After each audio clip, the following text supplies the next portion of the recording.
Hey, everybody, welcome to our virtual Bible study. We're so glad you tuned in tonight. We're still working through the book of Proverbs, a really practical look at the book of Proverbs, wisdom for life. And what we're doing is we are taking the book of Proverbs and sort of sectioning it off topically. And we have our last topic tonight. So this is lesson number 12, which means we just have one more lesson, and that's going to be basically a conclusion, sort of a wrap up to everything that we've been talking about, and some final exhortations and recommendations based on our study. But this has been a great study. And I think I've learned a lot just from studying and presenting and hearing the back and forth in class. It's been a really great study. And that means we're getting ready to jump into a new study coming up. So you should be looking forward to that as well. Tonight is lesson number 12. Hey, before we get into our lesson, can I remind you to do a couple of things for us if you are on our YouTube channel?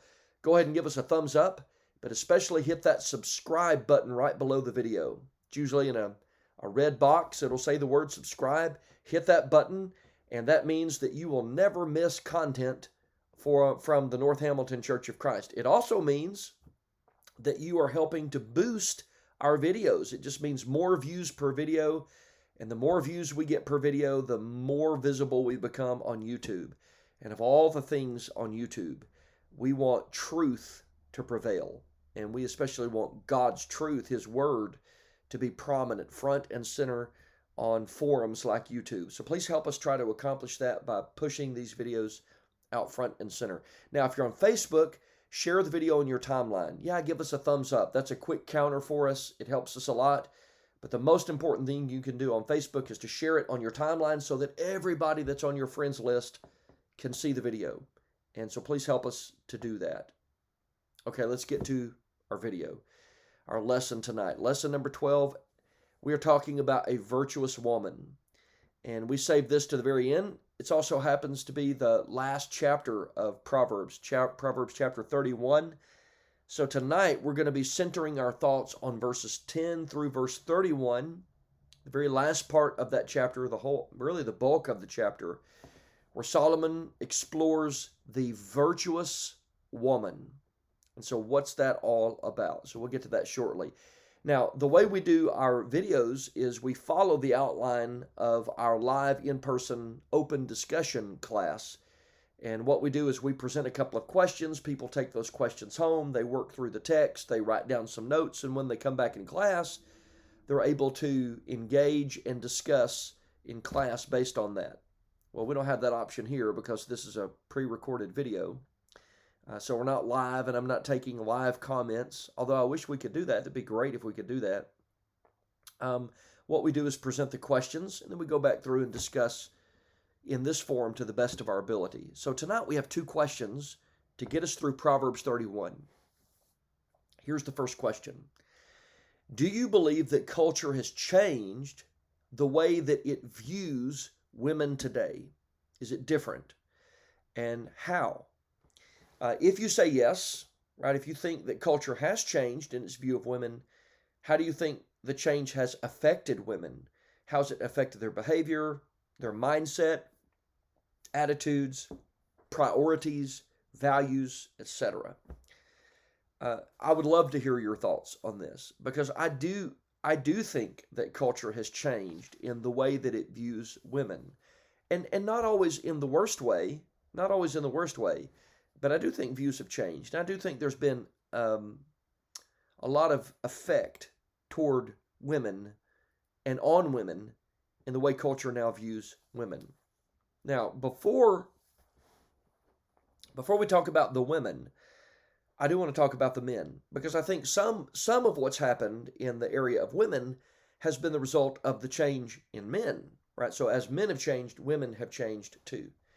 So I do want to say that whatever changes are occurring about ideas for women, some of that has been driven by a degradation of men and male role models in society.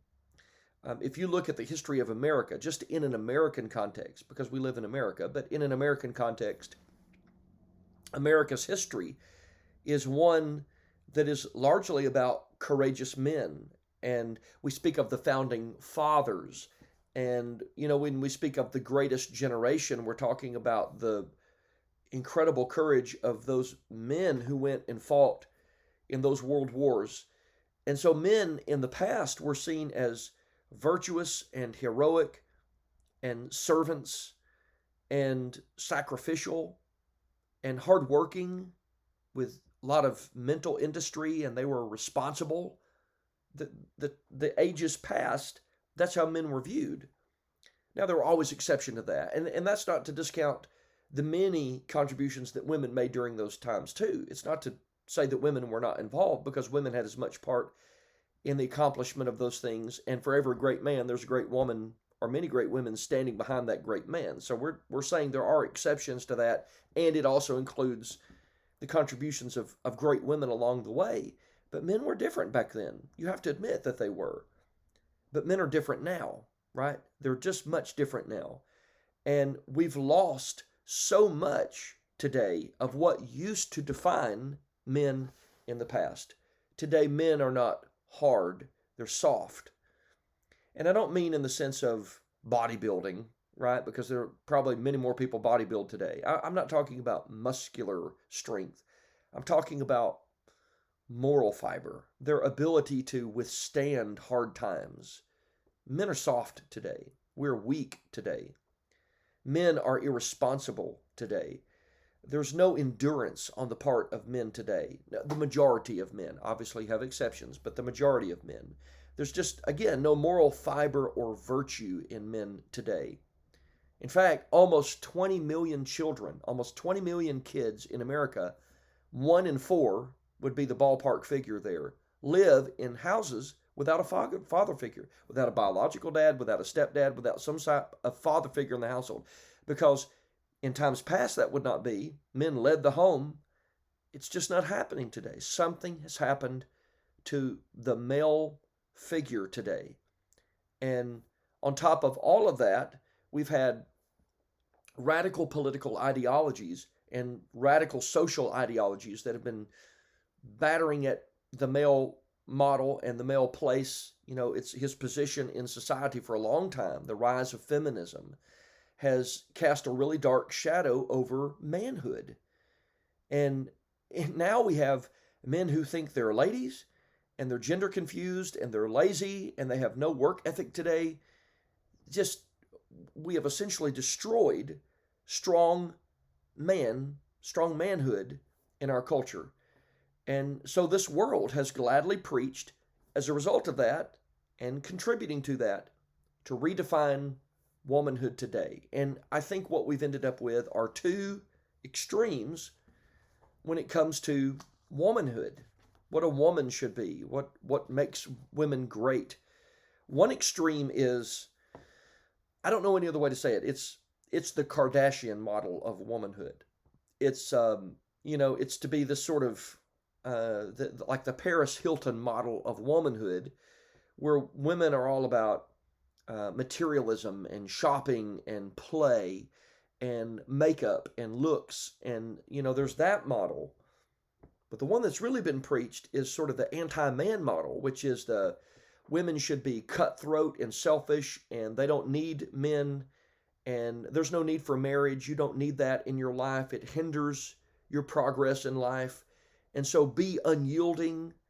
All men are supposed to be perceived as sexist and prejudiced and discriminatory. That's a model that's being presented, and it has destroyed, it has marred and defaced the glorious portrait of the virtuous woman in Proverbs 31. And I'm going to tell you, when we read this, you're going to see God is not anti-woman. He's pro-woman, but he has a model, a biblical model, a projection of strength and grace, that when women do this, they are powerful and beautiful and to be admired. That's what we're going to see in Proverbs 31. So that gets us to question number 2, which is the rest of our study. Question number 2 is this. Our task in this lesson is to receive the wise advice, the divine wisdom, offered by Solomon about the virtuous woman. Consider Proverbs 31, verses 10 through 31. In a verse-by-verse approach, list the qualities of the virtuous woman and what each means. So that's what we're going to do. We're just going to walk through the text and find what the text tells us about the virtuous woman. So let's just do that. Verse 10.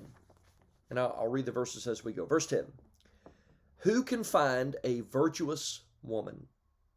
For her worth is far above rubies. So let's just start there. That's a pretty powerful passage, by the way, in what it tells us about God's attitude toward women. So let's just take the word virtuous, right? The word virtuous, because she's a virtuous wife here. So women in general, but especially wife. The word virtuous, I don't know that it's, it's an okay translation. It's probably not the best translation of that passage. As a matter of fact, you may have footnotes to give you alternates, but the word here literally means, interestingly, strength. The Bible would say, like verse 10, who can find a strong woman? It means efficient. Who can find an efficient woman? It literally means a display of strength. So you read that in this passage, who can find a strong woman? And then you see this description down to verse 31. God believes in strong women. He's not anti-woman. He clearly intends for women to be strong. But strength, according to God, is defined differently than the world defines strength. It's not cutthroat, you don't need men, men are bad, men are racist and sexist and misogynistic and all of that. That is not the Bible definition of strength. God intends for women to have capacity. He intends for that. So the idea that the Bible is antiquated and God doesn't believe in strong women is false, because Proverbs 31 is about a strong woman, just according to a different definition. And matter of fact, in Genesis 2, beginning in verse 18, verses 18 through about verse 25, through the end of that chapter, you'll remember that when God looks at man, he said it's not good for man to be alone. Man was incomplete, would be the best way to say that. This happens, by the way, prior to the pronouncement in chapter 1, verse 31, where God said it's very good. That's because both man and woman are in the picture by then. So woman is created, and she's brought to the man, and marriage is created. Woman in that passage is the completion of man. She is what makes man very good. She makes him whole. Woman is the crown of the man. Never in the Bible is woman presented as a distraction. Woman is presented as an impediment to man. Woman is always perceived as a pillar for the man, a pillar of strength for the man. And she's presented that way. In Proverbs 31 and verse 10, she is strong. So God is for strong women, for women with capacity and capability. He's for that. All right, so that gets us to the latter part when he says that her worth is far above rubies, if she's the strong woman of this passage. It doesn't mean she's worth a grain of salt and that she's worth far above rubies if she's what the world tells us that she ought to be. She's only that way if she acts like the Lord tells her to act. And if she is, then she's more valuable than precious jewels. All right, verse 11. Verse 11. The heart of her husband safely trusts her. Verse 11. So he will have no lack of gain. This passage teaches us that the truly strong woman is one who is trustworthy. She's one that is dependable and reliable. She can handle the affairs of the household. She is responsible. He can give her task. Even if he's not there, the household's not going to fall apart because she's that strong. She has a proven record of dedication to her family. That's what's being spoken of here. Her house is in good hands, right? Good hands. How about verse 12? She does him good and not evil. Verse 12, all the days of her life. It means that she's devoted. She's filled with love toward her family. She never works against her husband. They're companions in life. They work together. They're equals. and they work together. That's what she is. She never, she's never going to gossip about him and run him down behind his back. That happens sometimes. That's not a virtuous, that's not a strong woman who does that. A strong woman is a woman who won't run her husband down behind her back. She is fully committed to their relationship and their goals. She's supportive of his goals, he's supportive of hers. They they put their heads together and they communicate effectively, but they are one in this relationship. But she is a devoted and wife who's filled with love. That's what she is according to verse 12.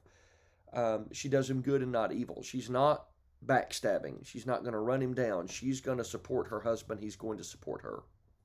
All right.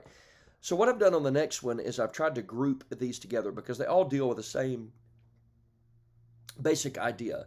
Verses 13 through verse 15 and then verses 21 through 22 all are about her practicality, right? She's got a skill set and she's not afraid to use it. So look at verse 13. She seeks wool and flax and willingly works with her hands. She is like the merchant ships. She brings her food from afar. Verse 15, she also rises while it is yet night and provides food for her household and a portion for her maidservants. Drop down to verse 21. She is not afraid of snow for her household, for all her household is clothed with scarlet. She makes tapestry for herself. Her clothing is fine linen and purple. Now, what's there in verses 13 through 15 is a reference to her talents. She has practical skills. She has sought out and she has found her talents in life. She has a skill set and she's not afraid to apply her skill set to the benefit of her family. She's willing to work. She's willing to contribute. She will, according to this passage, she will push herself to learn new skills that help her family. Okay? So here's a woman she already knows she's confident in her skills, but she's also willing to push herself to hone her skills, to learn new skills. Because what she does in strength to the benefit of her family. She is an incredible person, this woman. Even distance doesn't scare her. Effort doesn't scare her. She's willing to go the distance, put in the extra effort, because she does not consider those inconveniences. And her strength is able to overcome whatever those things would otherwise be perceived as deficits. She'll just overcome those things. So in verses 13 through 15, and in verse 21 through 22, she is a skilled individual. She sought it out. She's found it. She's able to apply that. She's the kind of woman that God defines as strong, and she is a strong woman. Okay, how about verse 16 and verse 24? Those two kind of go together. Verse 16, she considers a field and buys it. From her profits, she plants a vineyard. Verse 24, she makes linen garments and sells them and supplies sashes for the merchants. This verse again tells us that she is a hard worker, but it also tells us that she is sensible. She is wise. She is industrious. She works hard, and she makes good money as a result of that. She's hardworking and goal-oriented. She's not rash. She's not impetuous, but she has good business sense. I know a lot of people would say, well, the Bible talks about women and they shouldn't work. Nowhere does the Bible teach that. The Bible never says that. As a matter of fact, God perceives that a strong woman is a woman who's able to use her talents as a way of generating for her family. Right? The husband does it, but the wife can do it too, and she does it right here in this passage in verse 16 and verse 24. She's a good businesswoman, and if she has that capacity, she exercises it, but to the benefit, not selfishly, but to the benefit of her family. Okay, verse 20. Verse 20. We're getting all the verses. We're just chopping them up and categorizing them as they need to be. Verse 20. She extends her hand to the poor. Yes, she reaches out her hands to the needy. This means that a really strong woman, according to God, the strong wife, the virtuous woman, is a compassionate person.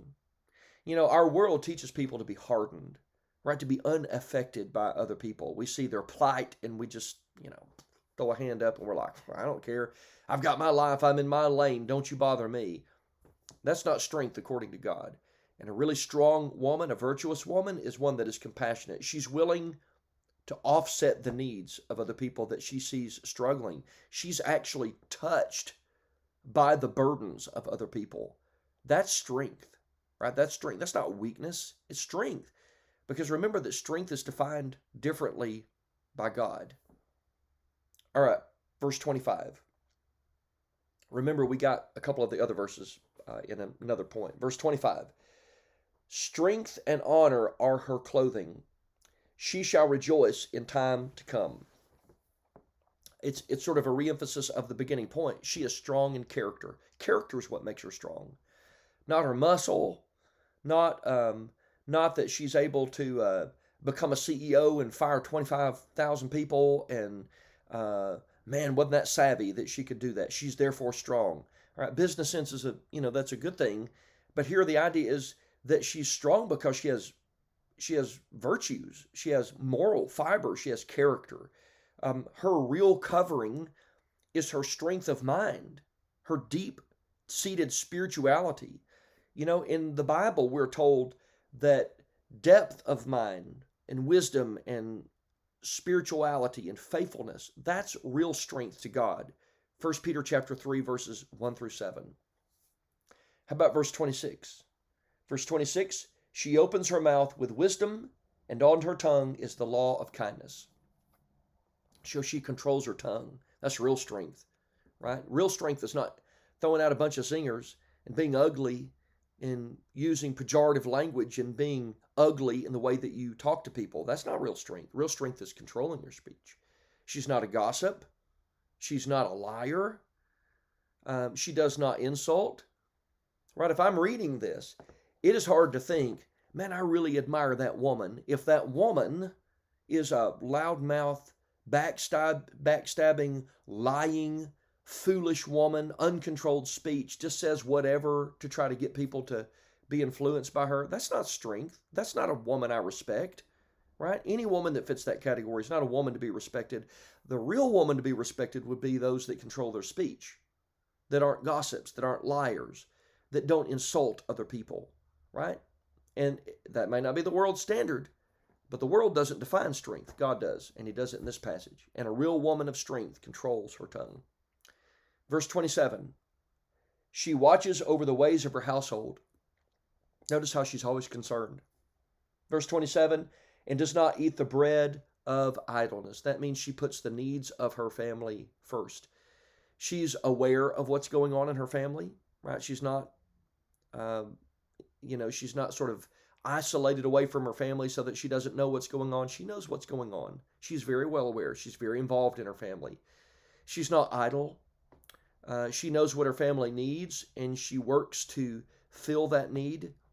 So let's just say that you have the modern definition of what some women should be, and I know that not all women are this way, but a woman who is oblivious to the needs of her children because she's constantly on social media and posting pictures of herself and virtue signaling on Facebook, that's not a strong woman. A strong woman is the one that puts the needs of her family first, who is dedicated to the needs of her family. She knows what's going on. She's not oblivious to the cries of her children for help or for the needs of her husband. A strong woman is this. In verses 29 through 30, finally, she fears the Lord. Notice in verse 28, by the way, is about what her husband and her children do for her. They revere her because they call her blessed, and the husband praises her. He's proud of the strong woman that he has. So verse 29, many daughters have done well, but you excel them all. Why?